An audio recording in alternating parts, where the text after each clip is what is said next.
Multiple trade கொடுத்தோம் 15 செகண்ட்ஸில் எல்லாம் ப்ராஃபிட்டாக வந்துருச்சு. ஓகே, இப்போ அடுத்து நம்ம $5 வைக்கிறோம். மாட்டிக்கில் தான் போடலாம்.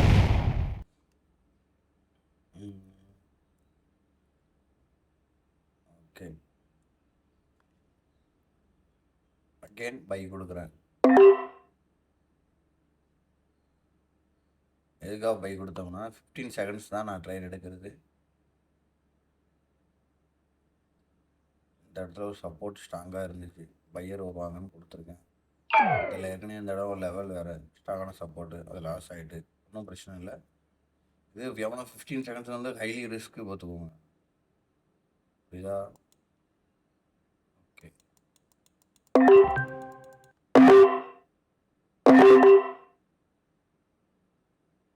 அந்த மாதிரி மல்டிபிள் ட்ரேடு கொடுக்குற மாதிரி நீங்கள் சின்ன டைம் ஃப்ரேம் வச்சு மல்டி டைம் நீங்கள் கிளிக் பண்ணிங்கன்னா அக்கௌண்ட் வாட்ஸ் அவுட் ஆகிரும். ஒன்றுமே செய்ய முடியாது. புரியுங்களா? லாஸு பாதி ப்ராஃபிட்டு. ஓகே, $9 வச்சு அடுத்த ட்ரேட் எடுக்கிறோம். அந்த இண்டிகேட்டர் ஆஃப் பண்ணிடுங்க, அதே நமக்கு கொஞ்சம் கிளியர்னஸ் தெரிய முடியாது.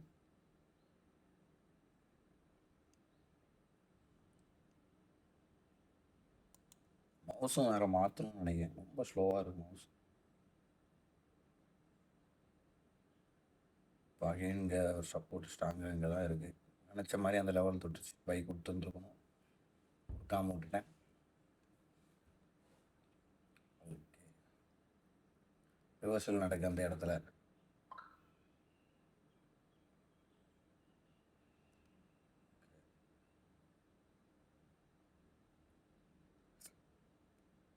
ஓகே, நான் இந்த இடத்துல வச்சு ஒரு பை கொடுக்கேன்.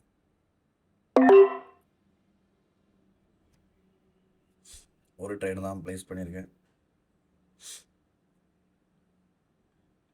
ஏன் அந்த இடத்துல வச்சு பை கொடுத்துருப்பாங்க நீங்கள்? இந்த இடம் ஸ்ட்ராங்கான லெவலு ஏற்கனவே மல்டிபிள் டைம் பிரேக் பண்ணியிருக்கு மார்க்கெட்டு.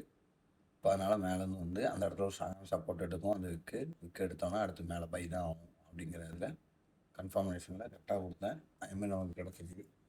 அடுத்து நம்ம போட போகிறது $17.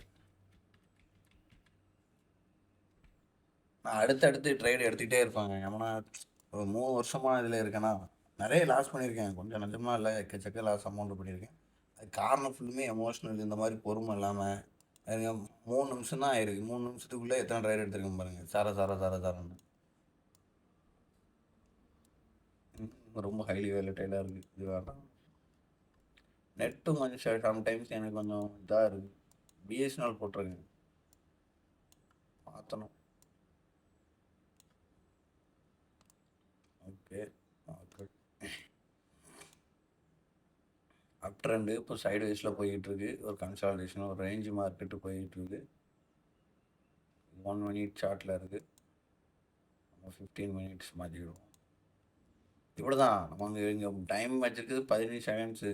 ஆனால் நம்ம அங்கே போய் 1 மினிட்ல நான் டைம் ஃப்ரேமில் பார்த்துக்கிட்டு இருக்கேன். டப்புன்னு அங்கே கன்ஃபர்மேஷன் சொல்லிட்டு அடிப்பேன். ஆனால் இங்கே பார்த்தா நமக்கு லாஸ் ஆகிடும் 15 செகண்ட்ஸில். இந்த டைம் ஃப்ரேமில் நம்ம ட்ரேட் எடுக்கணுமோ அந்த கேண்டில் ஸ்டிக்ஸை நம்ம வைக்கணும். நான் 15 செகண்ட்ஸ் தான் இருக்கேன். 15 செகண்ட்ஸ் கேண்டில் ஸ்டிக் தானே வைக்கணும்.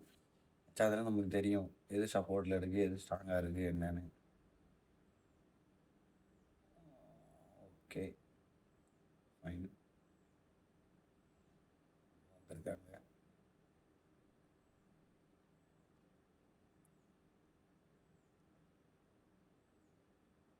இந்த இடத்துல ஒரு லெவல் இருக்கு பாருங்க,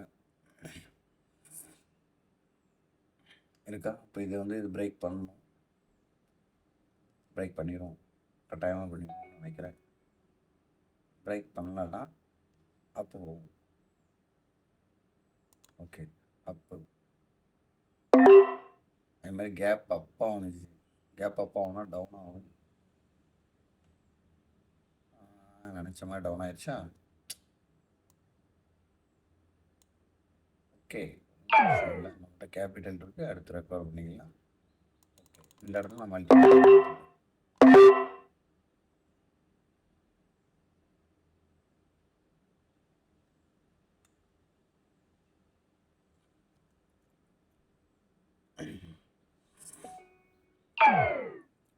ஓகே, இதுவும் நமக்கு லாஸ் ஆயிடுச்சு.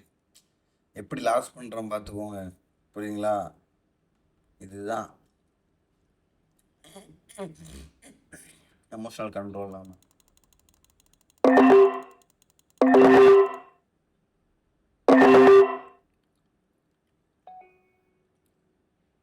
ஒரு 20 ட்ரேடா, எத்தனை ட்ரேடு, 21 ட்ரேட் ப்ளேஸ் பண்ணியிருக்கேன் அப் சைடு 15 செகண்ட்ஸில். ஓகேவா? கேபிட்டல் இருக்குது, லாஸை ரெக்கவர் பண்ணியாச்சு, அவ்வளோதான். கேபிட்டல் ஃபஸ்ட்டு மெயின் நமக்கு ஒரு $1000 வச்சுட்டு இறங்கணும்னா, அது இந்த ஸ்மால் டைம் ஃப்ரேம்லாம் வச்சு இறங்கணும்னா நம்ம ஆட்டத்தை வேறு லெவலில் $17 இதை $32 மாற்றுவோம். லாஸ் ஆயிரும் நீங்கள். ஆமாம், மார்க்கெட்டிங்க சைட் வேஸில் வந்து முடிஞ்சிருச்சு.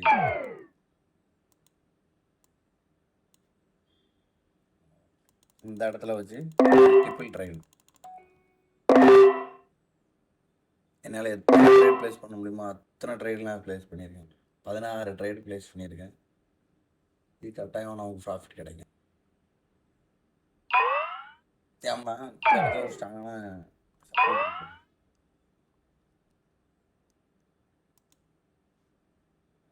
இது ஒரு லெவலு. அதனால தான் நான் அந்த இடத்துல அவ்வளோ கொடுத்தேன்.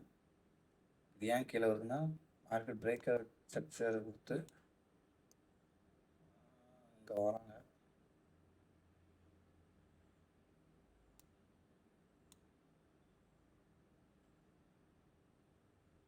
தெரியுதா உங்களுக்கு?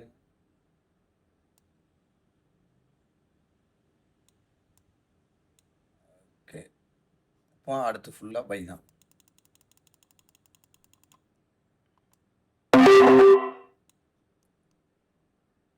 தயவு செஞ்சு நான் அந்த அமுக்கிற மாதிரி அமுக்காங்க, கேபிட்டல் ஃபுல்லாக காலியாகிடும்,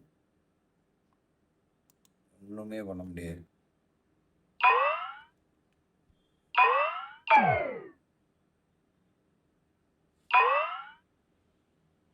ஓகே, இது நமக்கு ப்ராஃபிட் கிடச்சிச்சு. இப்போ இதை நம்ம $61 ஆகிக்கணும். $61 எவ்வளோ? ஓகே, இந்த லெவலில் இங்கே தான் இருக்குது. சரி, டவுன் கொடுங்க. சரிங்களா? $61 வச்சு 6 தடவை டவுன் கொடுத்துருக்கேன். 8 தடவை $941. ஓகே, ப்ராஃபிட் முடிஞ்சிட்டு. Okay, fine. இதே 9 to 5 ஜாப்புக்கு போனோம்னா நம்ம என்ன செய்ய முடியும்? எங்கள் வீட்டிலலாம் ரொம்ப ப்ரெஷர். ஃபஸ்ட்டு நிறைய டைம் லாஸ் பண்ணோம்னா, நீலாம் தூக்கி தூர போட்டு எங்கேயாவது வேலைக்கு போகணும். வேலைக்கு போகலாம், எத்தனை வருஷம் வேலை பார்க்க முடியும்? எவ்வளோ லாஸ் பண்ணாலும் நான் விட மாட்டேன், நான் இதை தான் பிடிப்பேன் அப்படிங்கிற ஒரு மைண்ட் செட்லேயே இருந்தேன். ஒன்றும் குறைஞ்சு போல் ஆண்டவன் மணியத்தில் ஏதோ பிச்சை போட்டிருக்கான், மூளையை வச்சு ஏதோ ரொட்டேஷன் பண்ணிக்கிட்டு இருக்கோம்.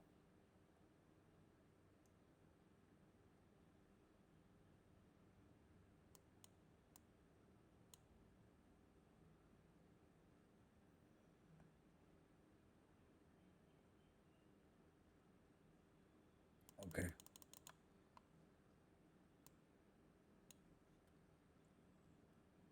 $177 வச்சு 6 தடவை டவுன் கொடுத்துருக்கேன். எல்லாம் 55 செகண்ட்ஸ், 15 செகண்ட்ஸ், 2 செகண்ட்ஸ், 1 லாஸ் ஆகிட்டு நினைக்கிறேன். ஒரே ஒரு ட்ரேட் மட்டும் லாஸ், இதெல்லாம் ப்ராஃபிட்.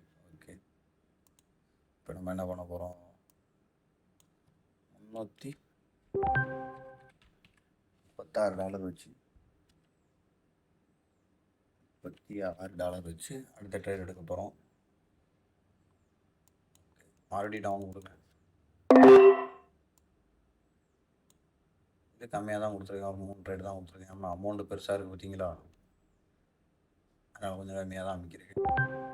கட்டாயம் கன்ஃபார்ம் கிடைக்கும். ஆனால் இது வந்து ஒரு ரேஞ்சுக்குள்ளே போயிருப்பேன், தெரியுதா? பை பை செல்னு போய் மார்க்கெட் இந்த ரேஞ்சுக்குள்ளே போயிட்டு இந்த இடத்துல சப்போர்ட் பிரேக் பண்ணி அகைன் கீழே வரும்னு சொல்லி நான் அவ்வளோ தூரம் இந்த இடத்துல ஒரு சப்போர்ட் இருக்குது அவ்வளோ தூரம் மார்க்கெட் ஃபுல் பண்ண கீழே வரும்னு போட்டிருந்தேன். அதேமாதிரி வந்துச்சு. அதை நம்பி நான் டவுன் கொடுத்தேன். நமக்கு ப்ராஃபிட் கிடைக்குது. ஓகே, மார்க்கெட் அதை பிரேக் பண்ணுது. பிரேக் பண்ணோன்னே ட்ரேடு இந்த இடத்துல பை வரும் அப்படிங்கிற இதுமாதிரி ரவுண்ட் நம்பர் முடிச்சிருக்கு பாருங்க. 200 5555 அப்படிங்கிறதுனால கொடுத்தேன். பார்க்கலாம் என்ன கிடைக்குமா. Okay, 2 trade loss. இப்போ இந்த இடத்துல மல்டி அப்படியே இறங்கிட்டேன். ஆனால் கட்டாயமாக அந்த இடத்துல பை ஆகணும். 7 ட்ரேட் ப்ளேஸ் பண்ணியிருக்கேன். பார்க்கலாம் ரிசல்ட் என்ன இருக்குன்னு. கிடைச்சா 4000 போனால் ஜஸ்ட் 2000. ஓகே, இது நமக்கு ப்ராஃபிட்டு டுடே போதும். ரொம்ப எடுக்க வேண்டாம். 11 நிமிஷம் தான் ஆகுது. 11 நிமிஷம் நான் போய் வேலை பார்த்தோம்னா எவ்வளோ சம்பளம் தருவோம்? நான் உங்களுக்கு சொல்கிறது புரியலாட்டா கமெண்ட் பண்ணுங்கள். ப்ரோ நீங்கள் ட்ரேட் எடுக்கிறது சரிதான், எது ஸ்ட்ராங்கான சப்போர்ட்டு எது வீக்கான சப்போர்ட்டு இது சொல்லுங்கள். நீங்கள் கமெண்ட் பண்ணி நீங்கள் சொன்னால் தான் நான் சரி உங்களுக்கு புரியுது. நான் இது சும்மா வீடியோ எடுத்து போட்டுக்கிட்டு இருக்கேன். எனக்கு யூடியூப்பில் வருமானம் வரணும் அப்படிங்கிறதெல்லாம் கிடையாது. எனக்கு பிடிச்சிருக்கு, நான் வீடியோ எடுத்து போடுறேன், அவ்வளோதான். உங்களுக்கு இது புரிஞ்சுக்கணும் தெரிஞ்சுக்கணுன்னா மெசேஜ் பண்ணுங்கள், நான் ஹெல்ப் பண்ணுறேன், சொல்லித்தரேன் எது எது எப்படி மூவ் ஆகுது என்ன ஏதுன்னு. நான் எடுக்கிறத உங்களுக்கு பார்த்தாலே புரிஞ்சுக்கலாம் ஓரளவு. சரி, ஆல் கைஸ், பாய், டேக் கேர்.